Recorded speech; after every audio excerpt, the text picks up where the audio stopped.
there is a principle called Wu Wei.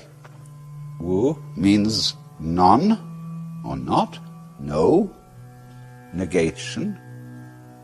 Wei has a combination of meanings. It can mean action, making, but the best translation I have found for it is forcing.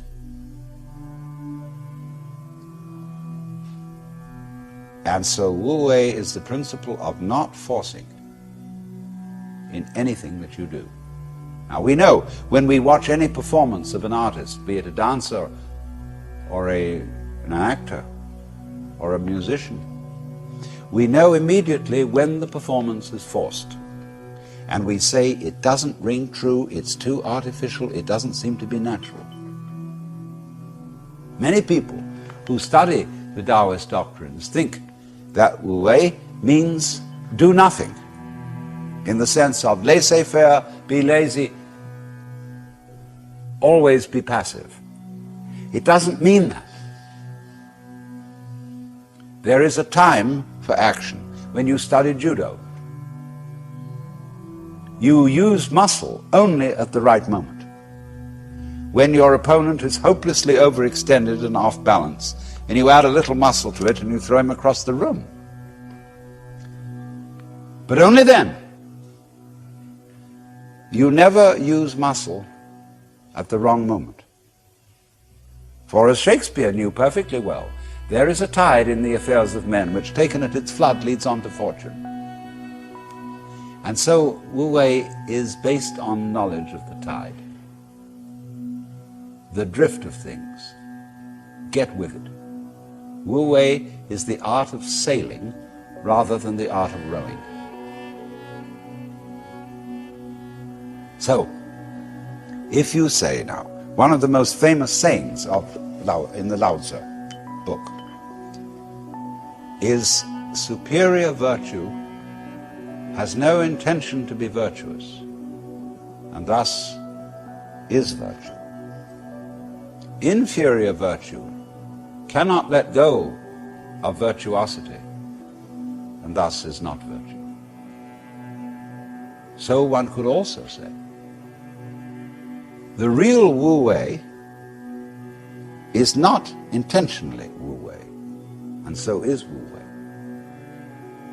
But inferior Wu Wei so tries to be Wu Wei that it isn't.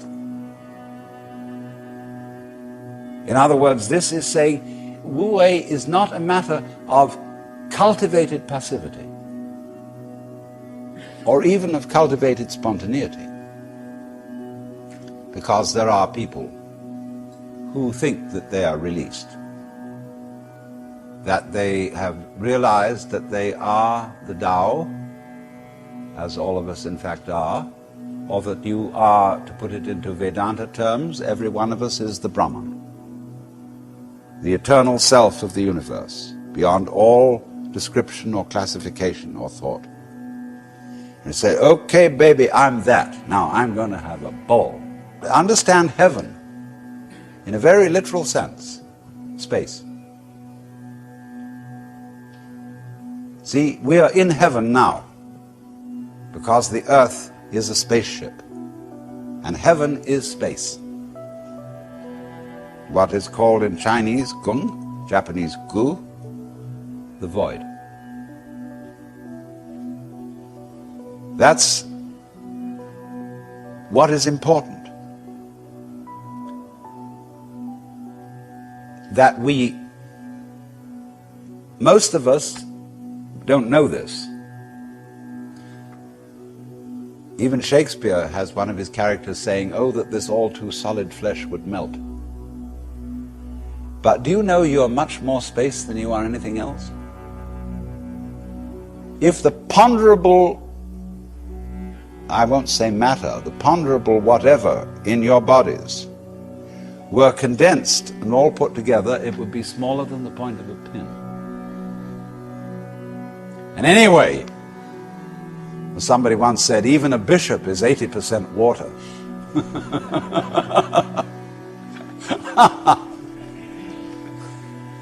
We are airy nothings.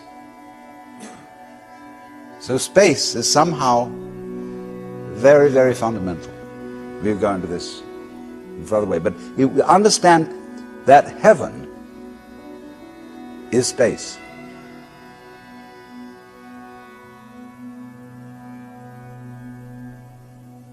And all those references in those nursery rhymes that we learned as children, which were the hymns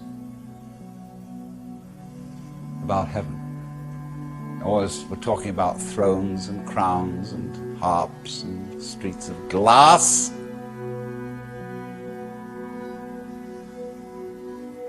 Crystals, transparencies, space. It comes down to space always. Space, which nobody can define, nobody can imagine, appears to be nothing, is the foundation of the universe.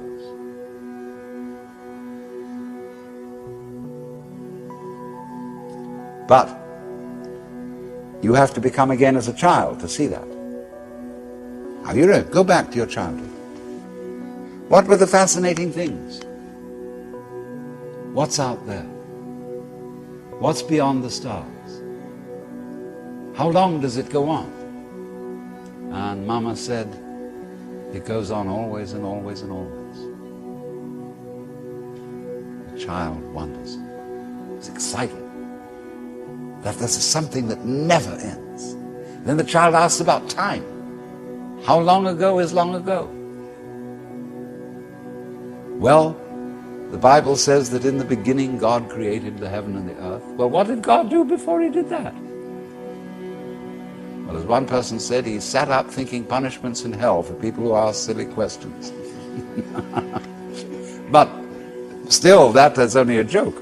And the child thinks of God going back and back and back forever, never beginning. So in the same way you think about death, go to sleep and never wake up, never.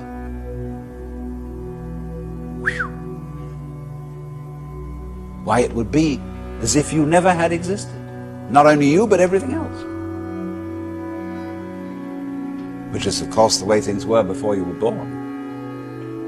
You just turn it backwards. You know, how about waking up after having never gone to sleep? That's quite a thought. There's something fishy about it.